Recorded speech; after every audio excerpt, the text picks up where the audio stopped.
Hello friends, stock market outlook for next week की इस video में मैं आपका स्वागत करता हूं।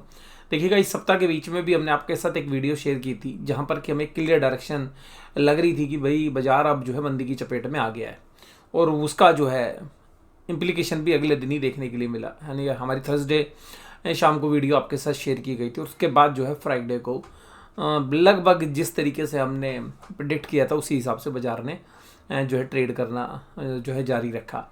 और अब बात ये आती है कि क्या बाजारों में भी और भयंकर मंदी छा सकती है या बाजार यहाँ पर कोई स्पोर्ट लेता हुआ नजर आएगा।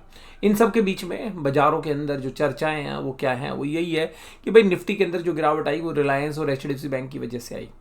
और शुरू में देखिएगा आईसीआई बैंक ने संभालने की कोशिश की, लेकिन फ्राइडे के सेशन में आईसीआईसी बैंक ने भी गिव अप कर दिया।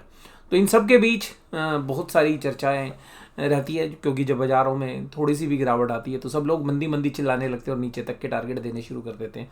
और जब बाजारों में तेज़ी होती है तो सब लोग ऊपर के बड़े बड़े टारगेट देने शुरू कर देते हैं। और फिर जो है रिटेल इन्वेस्टर्स दोनों ही परिस्थितियों में, जब बहुत बड़ी गिरावट की बात हो या बहुत बड़ी तेज़ी की बात, जो टारगेट दिए जाते हैं तो वहाँ पर जनरली रिटेल इन्वेस्टर्स सबसे ज़्यादा ट्रैप होता है। तो यहाँ पर हम आपके साथ जो है वह जो चर्चा करते हैं वो लॉजिकल होती है, लेकिन ऐसा नहीं है कि हम बिल्कुल ठीक होंगे, इस बात की कोई गारंटी नहीं है। देखिए, अपना एक व्यू होता है और वो एक कुछ समय तक जो है आपको परेशान भी करता है कि भाई हमने तो एक सौदा बना लिया और फिर हम तो उससे निकल ही नहीं पा रहे। देखिएगा यहाँ पर बाजार में उससे बचने का एक ही तरीका होता है, वो है स्टॉप लॉस। और बात यह है कि आप किस कन्विक्शन के साथ ट्रेड करते हैं, किस पोजीशन साइज में ट्रेड करते हैं, वो बहुत ज़्यादा इंपॉर्टेंट होता है। तो मैं केवल और केवल आपके साथ ही जो है ये एजुकेशनल वीडियो आपके साथ शेयर कर रहा हूँ। किसी भी तरीके का ट्रेड ले तो अपने फाइनेंशियल एडवाइस सलाह लें और उसके बाद ही निवेश के या ट्रेड के अंतिम फैसले पर पहुँचे। तो आज की इस वीडियो में हम शुरुआत करते हैं कि भाई निफ्टी के अंदर हमने जो आपके साथ चर्चा की थी, तो हमने जो लास्ट सेशन में चर्चा की थी वो चर्चा थी कि भाई निफ्टी के अंदर जो मेजर सपोर्ट एरिया है वो क्या है, जहाँ से हमें एक वीकनेस देखने के लिए मिल सकती है। तो देखिएगा, डेली चार्ट है, डेली पैटर्न्स के अंदर हमें जो लेवल्स नज़र आ रहे थे वो हमें लग रहा था कि 25,750 एक अहम लेवल है। अगर यहाँ पर बाजार सपोर्ट लेते हैं तो ठीक है, अदरवाइज एक फर्दर करेक्शन के लिए बाजार तैयार हो सकते हैं। मेरा मानना खाली इस सप्ताह के लिए है।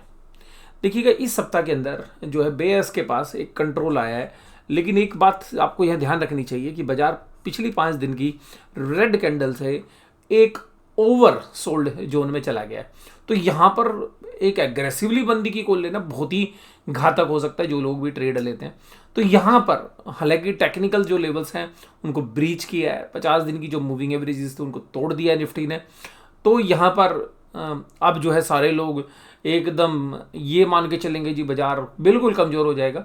हम भी ये बात काफ़ी समय से कह रहे हैं कि भाई बाजार जो है ब्रेकआउट के बाद परफॉर्म नहीं कर रहा, बाजार के अंडरटोन बेरिश है। वहाँ से देखिएगा एक बेरिशनेस आ चुकी है। आप 5 दिनों में जिन्होंने मंदी करी है उन्होंने पैसे कमाए हैं, जो कॉल ऑप्शंस के सेलर हैं जनरली, और जिन्होंने भी पिछले 1.5-2 महीनों के दौरान राइस पर बेचने की चेष्टा की है वो भी जो है प्रॉफिट में ही है। लेकिन वो ऑप्शन सेलर अगर है तो अगर यहाँ पर अगर हम बात करें कि बाज़ारों के अंदर अब निफ्टी में क्या लुक लग रहा है, तो जो आउटलुक है हमारा वो यहाँ पर थोड़ा सा आपको इन लेवल्स के आसपास जो है आप बाज़ार को दोबारा से एक बार देखना चाहिए। ये लेवल्स हैं 25,450 और 25,500। तो ऐसा नहीं है कि ये कोई बहुत मेजर स्पोर्ट है, एरियाज हैं, बट हाँ देखिए बाज़ार एक ऊपर से जब बिकता है तो कहीं ना कहीं स्पोर्ट लेता है। और इसका एक रीजंस आपको यहाँ पर भी नजर आएगा जब आप जाएंगे जून या जुलाई में। तो जून और जुलाई का जो लेवल था, इन्हीं लेवल्स के आसपास रेजिस्टेंस मिल रहा था बाजार को, 25,600 25,500 के आसपास। और यहाँ पर तकरीबन 8 से 10 दिन काम हुआ। उसके बाद भी अगर हम यहाँ देखें तो यहीं से बाजार ने सपोर्ट लिया था। एक ब्रेकआउट देने के बाद नीचे डाउनफॉल जो है देखने के लिए मिला था हमें अक्टूबर और नवंबर के बीच में, और यहाँ पर से बाजार ने एक रीबाउंड करके जो है अगर हम देखें तो छोटे टाइम फ्रेम के अंदर एक एम पैटर्न कंप्लीट भी कर लिया है। अब इस एम पैटर्न के कंप्लीट होने पर बाजार जनरली सपोर्ट लेते हुए नजर आए हैं। तो हो सकता है कि आपको 1 या 2 दिन जो है बाजारों में एक सपोर्ट मिलती हुई नजर आए।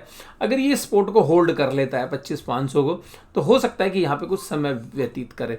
लेकिन अगर इसको होल्ड नहीं कर पाता है तो देखिएगा बाजार के अंदर फिर एक नए रास्ते खुलेंगे, और उन नए रास्तों का जो लेवल्स है वो मैं आपके साथ चर्चा तो कर रहा हूँ, लेकिन थोड़ा अच्छा नहीं लग रहा, क्योंकि वो लेवल्स बहुत ज़्यादा नीचे आते हैं। वो लेवल्स आते हैं 24,500 के आसपास। तो 24,500 तक के रास्ते खुल जाएंगे, तो उसमें देखिएगा पोर्टफोलियो का क्या हाल होगा। वो बहुत ही खतरनाक स्थिति में जो है, जिनके भी मिड कैप के जो पोर्टफोलियोज हैं वो बहुत ज़्यादा डैमेज हो जाएंगे। क्योंकि अगर हम निफ्टी 500 के चार्ट को भी देखें तो वो इससे भी ज़्यादा वीक है। तो इन सब के बीच में हमें जो है, हमें लगता है कि ये 25,500 के आसपास, 25,450 के आसपास एक बाजार सपोर्ट लेता हुआ एक डेड कैट बाउंस जो है वो दे सकता है, उसकी हमें एक संभावना लगती है। लेकिन बाजार में अभी भी जो है, हम ये नहीं कह सकते कि क्लियर कट जो है आपको मंदी करनी है। क्लियर कट मंदी देखिएगा 25,500 की सपोर्ट टूटने के बाद होगी। अभी 200-250 पॉइंट की जो है स्कोप अभी और है, जहाँ पर क्योंकि बाजार जो क्लोज हुए हैं 25683 पे हैं, तो यहाँ से 200 पॉइंट के आसपास बाजार अभी और एक डिप दे सकते हैं, जहाँ पर हमें लगता है कि बाजार को थोड़ा सा सहारा मिलता हुआ नजर आए। और अगर वो लेवल्स पे बाजार होल्ड नहीं करता है तो फिर मैंने आपको कहा कि बहुत चिंता का कारण जो है आम निवेशकों के लिए जो है होता हुआ नजर आएगा। अगर निफ्टी 50 की वीकली कैंडल्स को देखें तो देखिएगा वीकली कैंडल्स के अंदर जो कमाल हुआ है ना, वो निफ्टी के अंदर हुआ है। बैंक निफ्टी इतना वीक नहीं हुआ है। अगर इस कैंडल को अगर आप देखेंगे, इतनी बड़ी कैंडल, एक कैंडल्स जो कि निफ्टी की वीकली कैंडल है, जो 5 दिन का पूरा ट्रेड बता रही है। जब ऐसे टॉप के ऊपर ऐसी कैंडल्स बनती हैं तो अक्सर जो गिरावट है वो 2-3 सप्ताह चलती हैं और उससे ज़्यादा भी चलती हैं। और इसके रीजंस आप जो है अब इस टेक्निकल चार्ट में भी आप देखेंगे तो यहाँ पे सबसे पहले लेवल्स आप देखेंगे, इन लेवल्स के आसपास ये जो समय था ये 2023 का समय था, जहाँ पर एक टॉप के बाद बाजार ने करेक्शन ली थी। उसके बाद अगर हम देखें तो इसी तरीके की कैंडल्स यहाँ पर बनी थी, ये थी जुलाई अगस्त में 2024 में, जहाँ पर एक इस तरीके की बड़ी रेड कैंडल बनी थी। फिर अगले 4-5 सप्ताह के अंदर बाजार तकरीबन 1,500 पॉइंट का डाउनफॉल हुआ था। फिर बाजार ने एक धुरंधर रैली ली थी और उससे पहले हालांकि एक कैंडल बनी थी, लेकिन यहाँ पे उसका रिजेक्शन आ गया था। एक बड़ी कैंडल बनी थी लेकिन यहाँ पे कुछ हुआ नहीं। फिर यहाँ पर एक बड़ी कैंडल बनी थी, उसके डाउनफॉल का फिर बाजार चला। यहाँ पर ये कुछ बड़ी कैंडल्स हैं जिन्होंने बिग सरप्राइज दिया है और शायद हमारे भी बहुत स्टॉप लॉस कटे होंगे इन लेवल्स के आसपास। हाँ, लेकिन निफ्टी के नहीं कटे होंगे, बैंक निफ्टी के कटे होंगे। तो यहाँ पर क्योंकि हम निफ्टी में इतना ज़्यादा ट्रेड करते नहीं है, तो ये जो लेवल्स हैं यहाँ पर देखिएगा फॉल्स जो है इस लाइन ने, ये जो कैंडल स्टिक्स है उसने फॉल्स इन्फॉर्मेशन दी। फिर देखिएगा यहाँ पे एक बड़ी रेड कैंडल बनी और उसके बाद तो जो डाउनफॉल चला वो आप लोग सब जानते ही हैं कि जो पिछले साल हाई लगा था उसको ब्रीच करने में पूरा 1 साल लग गया। और फिर देखिएगा क्या जो है पूरा दिसंबर जनवरी तक बाज़ारों में गिरावट ही रही थी 2024 के बाद। तो 25 जनवरी फरवरी तक हम संभले ही नहीं। उसके बाद ये बाउंस आया, उसके बाद एक करेक्शन आई, फिर उसके बाद देखिएगा 6 रेड कैंडल्स। अब ये जो इस तरीके की बड़ी कैंडल बनी है तो देखिएगा संभावना ये हो सकती है कि जो हमें अभी ऐसा प्रतीत होता है कि जब ऐसी कैंडल बनती है या तो अगले हफ्ते जो है इस कैंडल का रिवर्सल आ जाए, अदरवाइज जो है फिर रास्ते जो हैं 24,500 की तरफ खुलते हुए नज़र आ सकते हैं। हो सकता है इसमें थोड़ा समय लगे, 4-5 हफ्ते का समय आपको जो है यहाँ पे आता हुआ नजर आए। जहाँ तक बात करें तो रिलायंस में एक ओवरसोल्ड जोन से एक बाइंग देखने के लिए मिली। वहीं पर एशियन पेंट्स, एससीएल टेक जैसे शेयर्स में भी जो है एक अच्छी तेजी देखने के लिए मिली। वहीं पर अगर हम बात करें तो देखिएगा रिलायंस ने अनाउंसमेंट की कि वो 7 लाख करोड़ रुपए जो है अभी फर्दर इन्वेस्टमेंट करेगी। तो उसको देख के ये हलचल हो सकती है, क्योंकि देखिएगा जब रिलायंस की ऐसी पिटाई होती है तो प्रमोटर के दिमाग में आता है यार अपने शेयर को बचाने के लिए क्या करूं, तो कुछ ना कुछ ऐसी अनाउंसमेंट आती हैं और वो आई भी। तो देखते हैं बाजार कैसे रिएक्ट करता है। ICICI Bank, HDFC Bank, Bajaj Finance, Adani Enterprise और भारतीय एयरटेल कमजोर थे। और मेरे चर्चा जो थर्सडे के सेशन में थी यही थी कि देखिए अब बैंक निफ्टी संभाल रहा है, लेकिन अब बैंक निफ्टी वीक होगा। और मेरा ज़्यादातर कॉल था आईसीआईसी बैंक पे। मैंने कहा आईसीआईसी बैंक में जो है जो ऑप्शंस के जो ट्रेडर्स हैं उनकी एक्सपायरी वाले ट्रेड फंसे हुए थे, इसलिए आईसीआईसी बैंक चलाया हुआ था और उसके बाद ये गिर जाएगा। तो देखिएगा आईसीआईसी बैंक टॉप लूजर था निफ्टी के अंदर, जो पूरे बाज़ारों के अंदर सबसे ज़्यादा जिसने नीचे बाज़ारों को खींचा फ्राइडे के सेशन में। एडवांस डेक्लाइन बहुत ही ख़राब चल रही है अभी, जो है बाज़ार ऐसा लग रहा है कि बीएस ग्रिप के अंदर है। कुछ कंज्यूमर स्टॉक्स जो एक रीजनेबल वैल्यूएशंस पे वो अच्छा कर रहे हैं, हालांकि कोई बहुत बड़ी तेज़ी अभी तेज़ी में नहीं है। सब ज़्यादातर मंदी के प्लेयर्स ही जो है ज़्यादा एक्टिव हैं। तो मंदी के खिलाड़ी चाहे वो किसी भी सेक्टर्स में हो, तो देखिएगा फाइनेंशियल्स में भी गिरावट आती हुई नज़र आ रही है। तो मुझे लगता है कि कोई बड़े रिजल्ट जो इस सप्ताह आने हैं उसमें टीसीएस का एक मेजर रिजल्ट है, लेकिन टीसीएस शायद आपको डिसअपॉइंट करता हुआ नजर आए।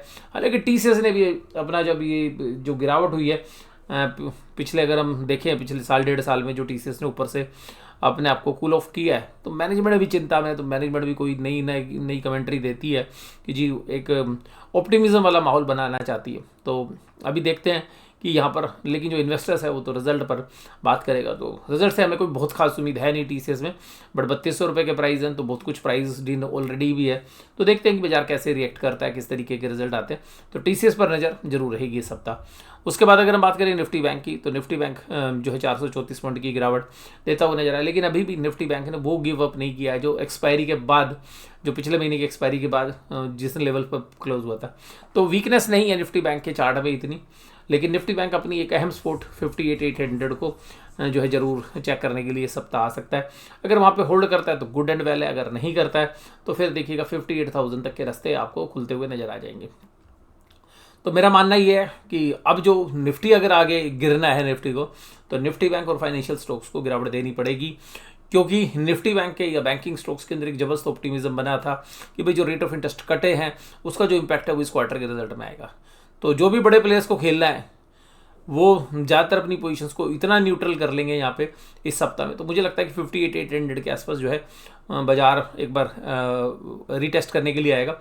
58,800 अगर स्पोर्ट बाजार ने संभाल ली तो एक बाउंस आ सकता है, अदरवाइज फिर आप फर्दर डाउनफॉल के लिए जो है एक्टिवेट बाजार को होता हुआ देखेंगे, और फिर जो है चिंता 2-3 महीने के लिए आपको करनी पड़ सकती है। अगर 58,800 टूटने के बाद बाजारों में एक वीकनेस बनती है, और फिर अगर बैंकों के रिजल्ट उस तरीके से नहीं आते हैं जितनी उम्मीद थी, तो फिर जो चिंता है वो बुल्स को करनी ही पड़ेगी।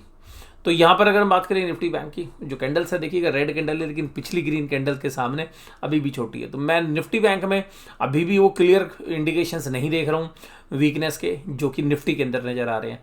तो यहाँ पर अभी हमें लगता है कि अगर ये जो कैंडल्स हैं, जो अभी जितनी कैंडल्स हैं पिछले 4-5 सप्ताह की कैंडल्स हैं, इनके नीचे अगर इस सप्ताह अगर निफ्टी बैंक क्लोज देता है तो फिर चिंता जो है यहाँ पर भी बुल्स को करनी पड़ेगी। जहाँ तक हम बात करें तो देखिएगा एसबीआई 1000 पे दोबारा से रीटेस्ट कर लिया है, और वहीं पर आईसीआई बैंक या एचडीएफसी बैंक जो है प्राइवेट सेक्टर्स के बैंक जो है वीकनेस दिखा रहे हैं। एक्सिस बैंक में भी वीकनेस आ गई है, कोटक महिंद्रा बैंक में भी। तो अभी मुझे लगता है कि यहाँ पर एक वोलेटाइल सेशन जारी रहेगा, और बैंकिंग स्टॉक्स में भी जो मैंने बताया यहाँ से 300-400 पॉइंट के नीचे के लिए जो लेवल्स है उनको भी रिटेस्ट करता हुआ नजर आ सकता है। मुझे जहाँ तक लग रहा है कि जो शेयर्स ओवर प्राइज्ड है उसमें जो एयू स्मॉल फाइनेंस बैंक लग रहा है, एक्सिस बैंक लग रहा है, तो हो सकता है कि इन दोनों बैंकों में, इसके अलावा पीएसयू में भी देखिएगा एसबीआई, हमें अभी हाल फिलहाल में जो फंडामेंटल्स उनके हिसाब से ओवर प्राइज लगता है। तो हो सकता है इन तीनों शेयर्स के अंदर आपको एक और फर्दर यहाँ पर अगर निफ्टी बैंक में वीकनेस आती है तो ये तीन जो है हमें लगता है कि बड़े टारगेट हो सकते हैं मंदी करने वाले खिलाड़ियों के लिए। जहाँ तक बात करें एफआईज के डेटा, तो 3769 करोड़ की जो है सेलिंग के सामने डीआईज दब के जो है 5600 के करोड़ के आसपास खरीदते हुए नजर आए। वहीं पर अगर हम देखें तो एफआईज ने इंडेक्स ऑप्शंस में अच्छी खासी खरीदारी की है, हालांकि इसमें काफ़ी बड़ी मात्रा पुट ऑप्शंस की भी है, कॉल ऑप्शंस भी खरीदी है। इसके अलावा अगर हम देखें एफआईज ने स्टॉक फ्यूचर्स में तो एक जो है शॉर्ट कवरिंग की है।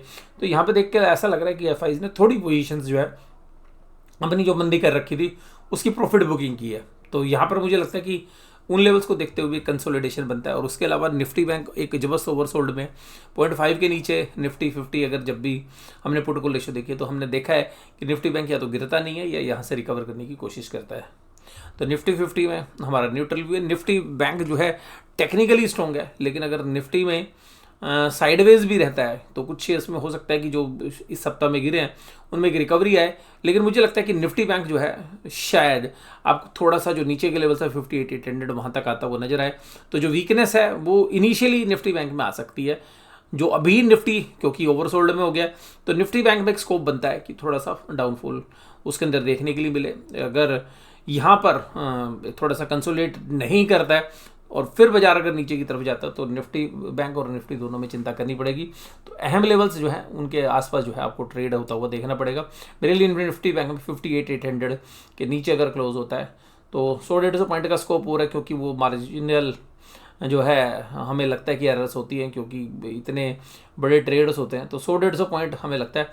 लेकिन अगर 58,600 के नीचे निफ्टी बैंक क्लोज दे देता है तो अब ये मान के चलिएगा कि निफ्टी बैंक में किसी भी तरीके के रिजल्ट आए, अच्छे रिजल्ट भी आएंगे, तब भी जो है निफ्टी बैंक नेगेटिवली ही परफॉर्म करता हुआ नजर आ सकता है।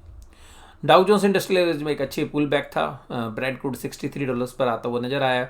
वहीं पर ऑप्शंस के अंदर अगर हम देखें तो कोल जो राइटर्स हैं वो काफ़ी जबरदस्त तरीके से एक्टिवेट 25,800 पर होते हुए नजर आए हैं।